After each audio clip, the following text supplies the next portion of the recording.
खुलुमबाय। गिबियावनो नोंथांमोनखौ बयखौबो सोरजिदा क्रिएटिभिटी चेनेलाव बरायनायजों लोगोसे फुंबिलिनि गाहाम हामलायनायखौ बावहरग्रोनाय जाबाय। दिनैनि माखासे निउस आपडेटफोरखौ नोंथांमोननि सिगाङाव फोरमायथिना होनो आवगायनाय जालायबाय। नोंथांमोनहा भिडिअखौ नायनानै मोजां मोनोब्ला लाइक खालामगोन होनना आसा खालामबाय। लोगोसे इउटिउब चेनेलखौ दाबो साबस्क्राइब खालामाखैबा साबस्क्राइब खालामनानै लानो थाखाय गुरै खावलायनाय जाबाय। थ' बिदिब्ला जोङो भिडिअखौ जागायनोसै।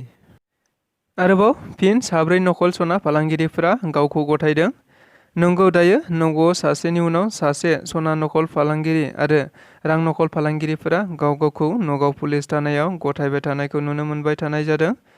मिथिनाय बायदिब्ला दायो नगौआव गोदान एसपि आनन्द मिश्रा बिथाङा बिबान सामलायनायनिफ्रायनो नगौआव थानाय गासै 2 नाम्बार फालांगिरिफोरखौ बन्द खालामनो थांखि लानाय जादों आरो बिसोरखौ 1 दाननि गेजेरावनो हमजोबनो थाखायबो थांखि लाबावनाय जादों, जायनि जाहोनाव सरासनस्रा सुबुंफोरनो मोनसे हेल्पलाइन मबाइल नाम्बारबो फोसावना होनाय जादों। मख'जाथावदि बे बाथ्राखौ गिनानैनो दायो नगाव थानायाव 2 नाम्बारजों सोमोन्दो थानाय फालांगिरिफोरा गावखौ गथायगासिनो दं होनना मिथिनाय जादों, जेराव मैयाबो फिन साब्रै सना नकल फालांगिरिफोरा गावखौ गथायफैयो होनना मिथिनो मोन्दों। बेनि अनगायैबो आरोबाव सा 10 निफ्राय 15सो 2 नाम्बारजों सोमोन्दो थानाय फालांगिरिफोराबो गावखौ पुलिसनो गथायनो फैगासिनो दं होननानैबो मिथिनो मोनबावनाय जादों। मैया 23 मे खालि UPSC आनजादनि फिथाइखौ फोसावनाय जाबाय।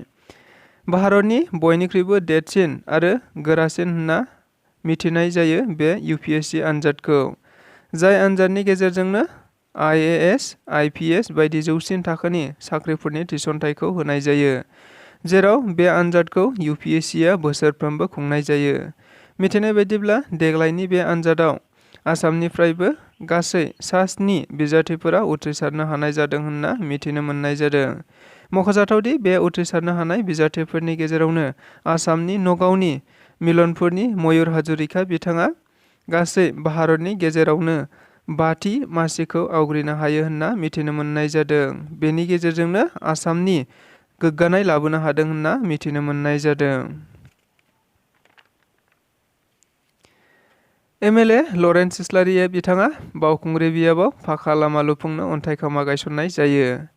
नंगौ, दायो MLA बिथांमोनहा गावबा गावनि बियाबफोराव जौगाथायनि गोबां हाबा मावबाय थानायखौ नुनो मोनबाय थानाय बायदिनो मैया सानजा क'क्राझार बियाबनि MLA लरेन्स इस्लारि बिथाङाबो बावखुंग्रि बियाबनि सिङाव भालुकजरा जानानै बेलगुरि राबापारासिम गासै 6 किल'मिटारनिबो बांसिन गोलाव लामाखौ रायजो राजाफोरनि हान्थामेलानि सुबिदानि थाखाय लुफुंनो अन्थाइ खाम्फा गायसननानै होनाय जायो होनना मिथिनो मोननाय जादों। मख'जाथावदि रायजो राजाफोरा फोरमायनाय बायदिब्ला बे लामाया गोबाव समनिफ्रायनो रावजोंबो नायसनजायाखैमोन। दायो MLA लरेन्स इस्लारि बिथाङा लुफुंनो होगोनखौ लानानै गावसोरनि गोजोननायखौ फोरमायथिना होदों। फैबाय थानाय समाव बिटिआर सरकारखौ हेफाजाब होलांनो थियारि। मिथिनाय बायदिब्ला मैया गरिया मरिया जातीय परिषदआ मोनसे खौरांगिरि मेलनि गेजेरजों बे बाथ्राखौ बुंथिना होदों। नंगौ, मैया बिथांमोनहा बिटिआरनि गाहाय मावफुं सोद्रोमा प्रमद बर'जों गावसोरनि गासै मोन 8 दाबिफोरखौ लानानै सावरायज्लायनाय जादोंमोन, जेराव बेनिनो माखासे दाबिफोरखौ मैयानो मावफुंनो खोथा होनाय जायो आरो माखासे दाबिफोरखौ उननि समाव मावफुंलांगोन होनना खोथा होदों होनना बुंथिना होदों। मख'जाथावदि बेबायदि हाबाफारिखौ मावफुंना खोथा होनायखौ नोजोर बोनानैनो बिथांमोनहाबो फैबाय थानाय समाव बिटिआर सरकारखौ उननि समाव हेफाजाब होलांनो थियारि होनना खौरांगिरि मेलनि गेजेरजों गरिया मरिया जातीय परिषदआ रोखायै बुंथिना होयो। फैगौ 29 मेआव जानो गोनां धर्ना हाबाफारिखौ दोनथ'नाय जाबाय। सिगाङाव फोसावना होखानाय बायदियैनो बारग' NDBफोरखौ जेलनिफ्राय उदां खालामजोबनांगौनि थाखाय आसाम आरो भारत सरकारसिम दाबि दैखांनानै 29 मे खालि क'क्राझाराव धर्ना हाबाफारि फोसावना होनाय जादोंमोन दुलाराय बर' फरायसा आफादा। नंगौ, बिटिआर गोरोबथा जाखांनायनि उनावबो बारग' NDBफोरखौ जेलनिफ्राय हगाराखैखौ लानानैनो बे धर्ना हाबाफारिखौ लानाय जादोंमोन होनना मिथिनाय जादों। नाथाय बे धर्ना हाबाफारिखौ दोनथ'नाय जाबाय होनना मैया दुलाराय बर' फरायसा आफादनि लोगो आफादगिरि खोरोमदाव औवारी बिथाङा मोनसे खौरांगिरि मेलनि गेजेरजों बुंथिना होदों। मानोना दिनै एबा 24 मे खालि बिटिआर गोरोबथानि गासै सागानगिरिफोरखौ लानानै आसाम सरकार, भारत सरकारनि गेजेराव मोनसे जइन्ट मनिटरिं सावरायज्लायनाय जागोन। मख'जाथावदि बे सावरायज्लायनायखौ सनमान होनानै आरो बे सावरायनायनि गेजेरजोंनो बारग' एनडिबिफोरनि थाखाय मोजां राहा जागोन होनना आसा खालामनाय जादों होनना बुंथिना होदों बिथां लोगो आफादगिरिया। कासम बसुमतारिनि मोनसे बेंफ्रुसार बिबुंथि। आथिखालाव खौरां बिजों एबा समाजारि बिजोंफोराव गोसारबाय थानाय बेबो मोनसे दोहौ।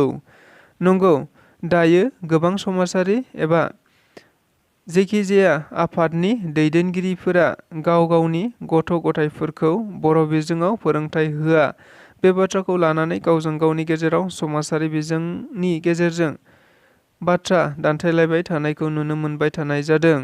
नंगौ, बेबायदिनो समावनो मैया आगुनि दुलाराय बर' फरायसा आफादनि बारग' दैदेनगिरि एबा आथिखाल आसाम जातीय परिषदनि जइन्ट सेक्रेटारि कासम बसुमतारि बिथाङा मोनसे जोबोद बेंफ्रुसार बिबुंथि होदों। बिथाङा मैया मोनसे खौरांगिरि मेलनि गेजेरजों बे बाथ्राखौ बुंथिदों जे जाय दैदेनगिरिफोरा गाव गावनि गथ' गथायफोरखौ बर' बिजों फरायसालियाव सोआ बिथांमोनहा एबा नंखाय दैदेनगिरिसो होनना रोखायै बुंथिना होदों। जाय बाथ्राया दायो ससियेल बिजोङाव समाजारि बिजोङाव गोबां गोसारलांबाय थानायखौ नुनो मोनबाय थानाय जादों। चिराङाव फिन आरोबाव गोबां बिबांनि बेसेन गोसा आयेन बेरेखा लाबोनाय दंफांफोरखौ हमनो हानाय जायो।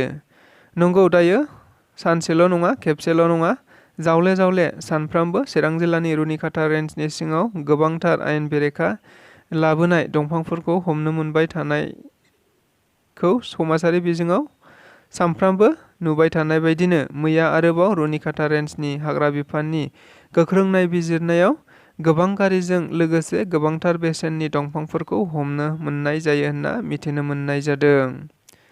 आसामाव फिन लाइमोनफोरनि थाखाय 22,000निबो बांसिन साख्रि।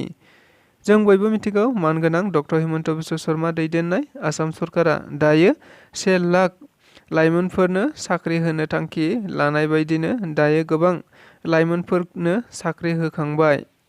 नंगौ, बेबायदिनो गाबोन एबा 25 मे खालि भारतनि नखर मन्त्रि अमित शाहनि नुजाथिनायाव आरोबाव गासै 25,000निबो बांसिन लाइमोनफोरनो साख्रिनि थिसनलाइ बिलाइ राननाय जागोन। मख'जाथावदि बेबायदिनो मैया आसामनि गिबि मन्थ्रिया मोनसे खौरांगिरि मेलनि गेजेरजों फोरमायथिना होदों दि फैगौ जुलाइ दानाव आरोबाव 22,000निबो बांसिन साख्रिनि एडभार्टाइजमेन्ट ओंखारबावगोन होनना।